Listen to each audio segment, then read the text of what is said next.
ጊዜ የአንድ መንደር ህይወቱ ዛፍ ነው፣ አረንጓዴ ነገር ነው። ለህሊና እርካታ ለመስጠትም ሆነ ንጹህ አየር ለመተንፈስ የዛፎች በብዛት መትከል በተለይ አገር በቀል ዛፎችን መትከል እጅግ ወሳኝ ነው። ስለዚህ ከየትኛውም ቦታ ከብዙዎቹ እኔ ከማውቃቸው ቦታዎች በአረንጓዴነት የሚታወቀው ይሄ ግቢ ነው። ይሄ የሆነበት ምክንያት የአረንጓዴ አስፈላጊነት፣ የንጹህ አየር አስፈላጊነት፣ ሰውና ሌላው ተፈጥሮ እንዴት አድርጎ አንድ ላይ ተሳስሮ መኖር እንዳለበት የተረዳ ህዝብ ነው። ከተፈጥሮ ጋር ያለን ኮኔክሽን በጣም ጠንካራ ነው።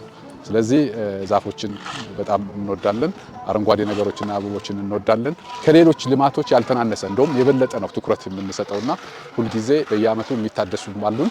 ትላልቅ ዛፎችን ደግሞ እንደምታዩት በመጀመሪያዎቹ በግቢው ምስረታ አካባቢ የተተከሉ ዛፎች ናቸው፣ እንዲህ አድገው የምታዩቸው ማለት ነው።